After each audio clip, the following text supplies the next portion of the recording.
Hello नमस्कार प्यारे बच्चों, मैं मुकेश एक बार फिर से आपका स्वागत करता हूं अपने YouTube channel Amit science world पर। तो यहां पर हम कर रहे हैं अपनी क्लास 11 का चैप्टर 2 रसायन विज्ञान चल रही है। हमारे जो अध्याय का नाम है वह है परमाणु की संरचना, और आज का हमारा जो टॉपिक है वह रहने वाला है विद्युत चुम्बकीय विकिरण का स्पेक्ट्रम। तो विद्युत चुम्बकीय विकिरण के स्पेक्ट्रम को हम आज समझने वाले हैं कि किस प्रकार का स्पेक्ट्रम है वह बनता है। तो इससे पहले हमने जान लिया है कि तरंगदैर्ध्य क्या होती है, आवर्ती क्या होती है, आवर्तकाल क्या होता है, मतलब जो तरंगों के व्यवहार होते हैं उनके बारे में हम जान चुके हैं कि तरंग चाल क्या होती है, इन सभी को हम अच्छे से पढ़ चुके हैं। तो अब हम समझने वाले हैं कि किस प्रकार से हम एक स्पेक्ट्रम के रूप में इस सभी को दर्शा सकते हैं। तो जल्दी से पॉइंट को नोट डाउन कीजिए, फिर आगे बढ़ते हैं वीडियो में और जानते हैं हमारे आज के इस टॉपिक के बारे में अच्छे से। तो अब देखते हैं हम स्पेक्ट्रम के बारे में। तो स्पेक्ट्रम को विस्तार से हम देखते हैं। तो देखिए हम क्या बना लेते हैं, इस प्रकार से हम स्पेक्ट्रम जो सेल कह सकते हैं कि स्केल होता है, ये लाइन में थोड़ा हो सकता है कि इधर उधर हो जाए, तो स्केल द्वारा दर्शाया जाता है। तो इसको इसी प्रकार से बना लेते हैं। मान लीजिए एक सीधे रेखा है, इसको हमने स्केल बना लिया। तो सबसे पहले हम क्या देखते हैं, इसके ऊपर आवृत्तियाँ लगी होती हैं कि विभिन्न आवृत्तियाँ हैं वह लगी हुई होती है। तो सबसे पहले हमें जो देखने को मिलती है, मतलब प्रकाश के इस स्केल में हम देखेंगे कुछ इसके किस प्रकार की जो किरणें हैं उसको हम समझने वाले हैं। तो सबसे पहले हम यहाँ पर बात करते हैं कि जिसकी आवृत्ति सबसे ज़्यादा होती है वह होती है हमारी, इसको अच्छे से देखते हैं तो वह होती है हमारी गामा किरणें। गामा किरणें, तो हम क्या कह सकते हैं, जो हमारी गामा किरणें होती हैं उनकी जो आवृत्ति होती है, जिसे हम किससे दर्शाते हैं, V से, वह बहुत अधिक होती है। सबसे अधिक आवृत्ति किसकी होती है, गामा रेस की होती है। आपने नाम सुन रखा होगा गामा रेस। तो इसकी जो आवृत्ति होती है 10⁻24 हर्ट्ज होती है। ठीक है, हर्ट्ज मात्रक है, वो आपको पहले मैं अच्छे से बता चुका हूँ। उसके बाद आवृत्ति के बाद हम इसकी जान लेते हैं लैम्डा। लैम्डा क्या होती है, तरंगदैर्ध्य या तरंगदैर्ध्य। अच्छे से देखते हैं इसको क्या होता है।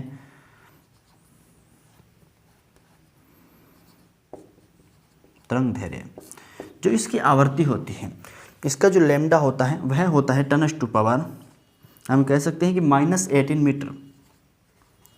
अगर हम इस मीटर को कन्वर्ट कर देते हैं, इस मीटर को हम किस में कन्वर्ट कर लेते हैं, यहाँ पर हम कह सकते हैं कि इसको अगर हम चेंज कर देते हैं तो हम इसको कह सकते हैं कि यहाँ से -10⁻⁸ से 10⁻11 या 10 मीटर तक आप कह सकते हैं कि यहाँ तक क्या होती है, इसकी तरंगदैर्ध्य होती है। जो आप प्रकाश की बात कर रहे हैं यहाँ पर गामा किरणें, इनको हम देख नहीं सकते। मतलब जो अभी सूर्य के प्रकाश है उसके अंदर बहुत सी किरणें होती हैं, उनको हम ये बात भी आपको पता होनी चाहिए, देख नहीं सकते। गामा किरणों को हम खुली आंखों से देख नहीं सकते। उसके बाद हम फिर से बात करते हैं हमारी अगली किरणों के बारे में। इसके नाम ऊपर लिख देता हूँ, एक्स किरणें। तो इसके बारे में तो आपने पढ़ा होगा, सुना होगा कि एक्सरे करवाते हैं। तो एक्सरे करवाते हैं तो उसमें क्या होता है कि आपने देखा होगा कि वह शरीर के ऊपर एक्सरे किरणें को गुजारते हैं। तो जो हमारी हड्डियां होती है उससे तो एक्सरे किरणें गुजरती नहीं, लेकिन और सभी पार्टिकल से एक्सरे किरणें गुजर जाती हैं। तो उस प्रकार से किसका उपयोग किया जाता है, एक्स किरणों का उपयोग किया जाता है। इसका एक और उपयोग है, जैसे आप कहीं पे जाते हैं कि जहाँ पे एरोप्लेन के लिए जाते हैं, एयरपोर्ट पे जाते हैं, या फिर किसी भी जगह पे जहाँ पे जो सिक्योरिटी है वो अधिक महत्वपूर्ण रखती है, तो वहाँ पे क्या लगती है, अपने सामान को एक्सरे किरणों से गुजारा जाता है। तो उसके अंदर क्या होती है, एक्सरे किरणों से गुजरेगा तो किरणें उसके ऊपर गिरेगी। जैसे ही कोई मेटल की वस्तु होगी तो उसका आकार वहाँ पे उनको दिखाई दे जाए कि इस आकार की कोई वस्तु है, मेटल की है, वो इसके अंदर है, सामान के अंदर।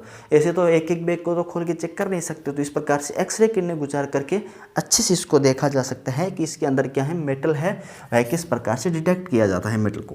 तो अब हम बात करते हैं एक्सरे किरणों की। तो एक्सरे किरणों के लिए हम क्या कह सकते हैं कि इसका जो हम कह सकते हैं कि जो हमारा है तरंगदैर्ध्य है वह कितना होता है, यही इसका -11 तक होता है, या कह सकते हैं कि -10 तक। तो इसका 10⁻⁻8 मीटर होता है तरंगदैर्ध्य किसका, गामा किरणों का, सॉरी एक्स किरणों का। तो उस एक्स किरणों के बाद हमारे पास आती है जो हमारी अगली किरणें होती है यूवी वेव्स। यूवी वेव्स आपने नाम सुना होगा, यूवी वेव। अगर हिंदी में बात करें तो पैरा बैंगनी, पैरा बैंगनी एक किरणें, पैरा बैंगनी किरणें होती है। उसके बाद आती है, तो जब अगर पैरा बैंगनी हम किरणों की बात करें तो यूवी वेव्स के भी बहुत से उपयोग हैं, हम जान चुके हैं। तो अब पैरा बैंगनी किरणें हैं, तो इसकी हम देख लेते हैं जो हमारी आवृत्ति है या तरंगदैर्ध्य है। तो लैम्डा की बात कर लेते हैं सबसे पहले। तो इसका जो हम कह सकते हैं लैम्डा होता है वह होता है 10⁻⁸ मीटर। किसका? लैम्डा, या हम कह सकते हैं कि तरंग दैर्ध्य होती है यूवी वेव्स की 10⁻⁸ मीटर तक।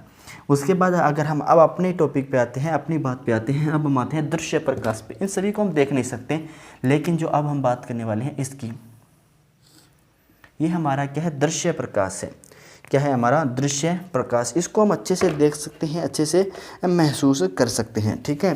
तो अब देखिए, अब दृश्य प्रकाश की हम बात कर लेते हैं। तो यहाँ अच्छे से इसको समझेंगे, नीचे ला करके अच्छे से इसको एक्सप्लेन करने वाले हैं। दृश्य प्रकाश की अगर हम बात करें तो दृश्य प्रकाश का जो लैम्डा होता है, हम क्या इसकी बात कर रहे हैं? दृश्य प्रकाश की बात कर लेते हैं। तो यहाँ पे देखिए हम क्या कह सकते हैं, इसकी जो आवृत्ति है वह होती है, नैनोमीटर में बात करने वाले हैं हम, यहाँ से 400 नैनोमीटर से लेकर के हम कह सकते हैं इसकी जो आवृत्ति है 400 नैनोमीटर से लेकर के 750 नैनोमीटर तक होती है। किस तक होती है? 750 नैनोमीटर। 400 नैनोमीटर से लेकर 750 नैनोमीटर तक जो दृश्य प्रकाश होता है उसकी आवृत्ति होती है। तो दृश्य प्रकाश के अंदर कौन कौन से प्रकाश आते हैं, ये आपको अच्छे से 10th में भी याद है, करवाए जा चुके हैं, तो उम्मीद है आपको अच्छे से याद होंगे। तो इसको सिंबलाइज कर लेते हैं GY/R। 1 2 3 4 5 6 7, ठीक है। हमारे क्या है? 7 दृश्य प्रकाश यहाँ पर आ गए। प्रकाश के अंदर 7 प्रकार होते हैं। तो जो वेलोवेंट है, जो हम बैंगनी जो प्रकाश है हमारा, और सबसे अधिक क्या? लाल, रेड और बैंगनी, इन 2 प्रकाशों की हम यहाँ पर बात करने वाले हैं, क्योंकि जो मध्य की हैं उनकी हम कुछ अधिक बातें नहीं करने वाले हैं। तो अगर हम कहें किसकी बात करें? बैंगनी की, तो बैंगनी के बारे में आप लिख सकते हैं कि इसकी जो आवृत्ति होती है सबसे कम, आवृत्ति सबसे कम होती है। आप यहाँ पे देख सकते हैं 400 नैनोमीटर है, और लाल प्रकाशी 750 है। तो क्या लिखेंगे रेड में? आवृत्ति सबसे अधिक। सबसे अधिक का मतलब क्या है? इन रंगों में, इन जो हमारा रंग है इनमें सबसे अधिक आवृत्ति होती है इसकी, ठीक है। आवृत्ति हो गई। अगर तरंग दैर्ध्य की बात करें तो तरंग दैर्ध्य भी क्या? आवृत्ति कम है तो तरंग दैर्ध्य क्या होता है? कम ही होगा। तो देख लीजिए, तरंग दैर्ध्य सबसे कम लिख लीजिए, सबसे ऐसे लिख लीजिए कम, यहाँ पे भी लिख लीजिए तरंग दैर्ध्य ज़्यादा।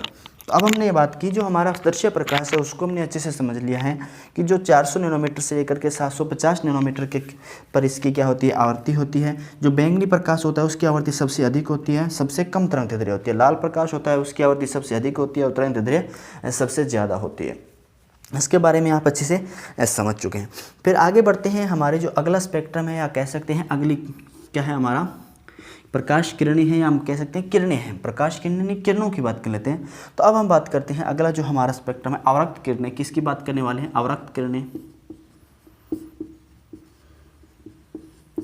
अवरक्त किरणें, इन्हें IR किरणें भी कहते हैं, IR किरणें भी कहते हैं। जो IR किरणें होती है, अब हम क्या बात कर लेते हैं? IR जो किरणें हैं हमारी, उनकी जो फ्रीक्वेंसी है, या फिर हम क्या कह सकते हैं कि उनकी जो आवृत्ति है उसके बारे में बात कर लेते हैं। जो IR किरणें होती है उसकी जो हम कह सकते हैं कि आवृत्ति होती है वह होती है लैम्डा बराबर 10⁻⁻4 मीटर, ठीक है। तो लैम्डा बराबर 10⁻⁻4 मीटर। तो अब आगे बढ़ते हैं। ये हमारी कौन सी? उसकी आवृत्त किरणें हो गई हैं। आवृत्त किरणों के बाद आती है हमारे पास कुछ कह सकते हैं कि अल्ट्रावेव सूक्ष्म किरणें बात कर लेते हैं। अल्ट्रावेव्स कहते हैं इंग्लिश में, तो लिख लेते हैं सूक्ष्म किरणें। सूक्ष्म किरणों की अगर हम बात करें, जो सूक्ष्म किरणें हैं उसकी जो हम कह सकते हैं आवृत्ति होती है वह होती है लैम्डा 10⁻⁻2 मीटर। तो हम बात कर चुके हैं सूक्ष्म किरणों की, हमने यहाँ पर क्या कर लिया है? बात कर लेते हैं। अब हम बात करते हैं हमारी एक और महत्वपूर्ण किरण के बारे में। वह भी क्या होती है? अत्यधिक जरूरी किरणें मानी जाती है, कह सकते हैं कि महत्वपूर्ण किरण है। तो अब हम बात करते हैं हमारी आज की अंतिम कह सकते हैं फ्रीक्वेंसी किरण के बारे में। तो वह है हमारी रेडियो वेव्स। रेडियो वेव्स मतलब रेडियो तरंगे। अगर हम रेडियो तरंगों के बारे में बात करें कि रेडियो तरंगें होती हैं, उनकी आवृत्ति क्या होती है, तो हम कह सकते हैं कि उनकी जो आवृत्ति होती है लैम्डा होती है, वह होती है 10⁻6 मीटर। यहाँ पे हम माइनस में आ रहे थे, प्लस में चले गए हैं, 10⁻6 मीटर। और उसकी हम आवृत्ति की बात करें, फ्रिक्वेंसी की बात करें, v की बात करें तो इसकी जो v है वह हम कह सकते हैं कि वह भी होती है 10⁻² हर्ट्ज़। तो इसकी v क्या होती है, v मतलब आवृत्ति क्या होती है, इसकी आवृत्ति होती है 10⁻² हर्ट्ज़। तो यहाँ पर हमने क्या किया, रेडियो वेव्स का उपयोग हम बहुत अधिक देते हैं। जो आप रेडियो का उपयोग करते हैं वह रेडियो वेव्स की सहायता से संभव हो पाता है, पहले किया जाता था बहुत अधिक इसका उपयोग। तो आज हमने अच्छे से समझा कि किस प्रकार से जो हमारी किरणें हैं, क्या है, हमारी जो किरणें हैं उसको जो स्पेक्ट्रम है उसको अच्छे से समझा। तो हमने विद्युत चुम्बकीय विकिरण का स्पेक्ट्रम है वो सीख लिया है यहाँ पर अच्छे से। तो उसके बाद हमने दृश्य स्पेक्ट्रम को भी एक छोटा सा भाग का जो दृश्य क्षेत्र होता है उसको अच्छे से देखा। यहाँ पर जो अलग अलग कलरों को दिखाया गया, अलग अलग कलर अलग अलग फ्रिक्वेंसी में यहाँ पर देखे जा सकते हैं। तो ये तो था आज का हमारा वीडियो। हमने एक छोटा सा टॉपिक अच्छे से क्लियर कराने की यहाँ पर कोशिश की है। तो विद्युत चुम्बकीय वेग जो किरण है उसका हमने यहाँ पर तरंग दैर्ध्य को अच्छे से समझा है, फ्रीक्वेंसी उसकी जो कितनी आवृत्ति होती है कुछ तरंग दैर्ध्य के आधार पर उसको देखा है। तो आज की वीडियो आपको पसंद आ रही होगी उम्मीद करते हैं। चलिए आगे बढ़ते हैं। अब इसको आप नोट डाउन कर लीजिए, फिर इसी के रिलेटेड एक एनसीईआरटी का जो आपका उदाहरण है उसको हमें सोल्व यहाँ पर करने वाले हैं। तो आगे हम जो करने वाले हैं वह है एनसीईआरटी का उदाहरण 2.5, इसको अच्छे समझने वाले हैं। तो अभी जो हमने तरंग दैर्ध्य के बारे में, विकिरणों के बारे में विस्तार से पढ़ा है उसी को हम क्या करें, कंटिन्यू करने वाले। तो 1800 एंगस्ट्रॉम वाली या कह सकते हैं तरंग दैर्ध्य वाली पीली विकिरण हमें दी गई है। तो हम यहाँ पर नोट डाउन कर सकते हैं। हमें दिया क्या गया है, हमें यहाँ पर दिया गया है तरंग दैर्ध्य दी गई है, लैम्डा दिया गया है। कितना दिया गया है, 5800 एंगस्ट्रॉम, ठीक है, इतना ही दिया गया है। वाली पीली विकिरण है, ठीक है, पीली विकिरण हमें दी गई है। तो पीली विकिरण दी गई है। अब हम क्या कहते हैं, इसकी तरंग संख्या ज्ञात कीजिए। हमें क्या ज्ञात करना है, तरंग संख्या ज्ञात करनी है और इसकी फ्रीक्वेंसी ज्ञात करनी है, आवृत्ति ज्ञात करनी है हमें। तो चलिए पहले तरंग संख्या हम ज्ञात कर लेते हैं, फिर इसकी हम आवृत्ति भी ज्ञात करेंगे। तो तरंग संख्या ज्ञात करने के लिए हमें पता है कि हमें जो हमें तरंग दैर्ध्य दी गई है उसे वो हमें किस में चाहिए, वह हमें यहाँ पर चाहिए कि हमें मीटर में मिल जाए तो बहुत अच्छी बात है। अगर तरंग दैर्ध्य एंगस्ट्रॉम है, मीटर में मिल जाए तो बहुत अच्छी बात है। चलिए इसको पहले कन्वर्ट कर लेते हैं यहाँ पर। तो लैम्डा को कन्वर्ट करते हैं एंगस्ट्रॉम से, पहले हम इसको कन्वर्ट करेंगे किस में, सेमी में कन्वर्ट हो जाएगी। तो आ जाएगी 5800 इंटू 10⁻⁻8 सेमी आ गया। अगर हम इसको मीटर में चेंज करें तो माइनस की 2 पावर है वो घट जाएगी। तो आ जाएगा हमारे पास 5800 इंटू 10⁻⁸ है। तो मीटर में चेंज करा बढ़ रही है, तो बढ़ेगी तो किस में चली जाएगी, 10⁻10 मीटर में।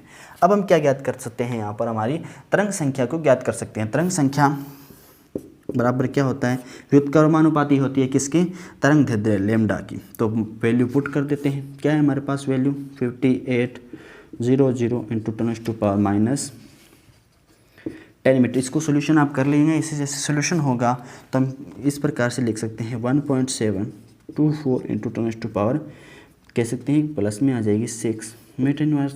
अब मीटर को सेंटीमीटर में चेंज कर लेते हैं। सेंटीमीटर में चेंज करने के लिए क्या करेंगे, 4 आ जाएगा, क्योंकि जैसे ही मीटर से सेंटीमीटर में आएंगे तो जो घात है वह क्या जी घट जाएगी। तो यहाँ पर अच्छे से हम इसको समझ सकते हैं कि किस प्रकार से हमने यहाँ पे क्या ज्ञात कर लिया है कि जो पहली तरंग है उसका हमने तरंग संख्या निकाल लिया कि तरंग संख्या क्या है 1.724 इंटू 10⁻⁴ सेंटीमीटर। तो अब हम बात करते हैं फ्रीक्वेंसी की, आवृत्ति की। हम यहाँ पर किसकी बात करें, यहाँ जी यहाँ पर आवृत्ति की बात हम कर लेते हैं। तो हमें क्या ज्ञात करना है, फ्रीक्वेंसी ज्ञात करनी है। तो फ्रीक्वेंसी क्या होती है, आवृत्ति क्या होती है, प्रकाश की चाल बटा तरंग दैर्ध्य। प्रकाश की चाल हमें पता है निर्वात में कितनी होती है। प्रकाश की चाल कह सकते हैं कि हमें निर्वात में होती है 3 इंटू 10⁸ मीटर पर सेकेंड, मीटर पर सेकेंड बटा में हमने क्या लैम्डा हमें दिया गया है, क्या दिया गया है 5800 इंटू 10⁻10 -10 मीटर। तो नोट डाउन कर लेते हैं 5800 इंटू 10⁻−10 मीटर।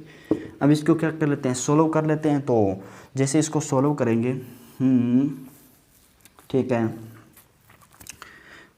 5.172 into 10⁻14 second. तो इस प्रकार से मीटर से मीटर घात हो जाएगी कैंसल, सेकेंड बाकी रहेगी। इस प्रकार से हम क्या कर सकते हैं, इसको सोल्व कर सकते हैं। हमारे पास ये क्या आ गया है, आंसर आ गया है। तो इस प्रकार से हम एनसीईआरटी का जो सोल्यूशन है उनको भी अच्छे से कर सकते हैं। तो उम्मीद करता हूँ आज की वीडियो आपको पसंद आई होगी। अगर इस वीडियो से आपको हेल्प मिली है पढ़ने में तो मिलते हैं इस तरह की आगे वाली वीडियो मिलते रहेंगे। तब तक के लिए गुड बाय, टेक केयर, जय हिंद।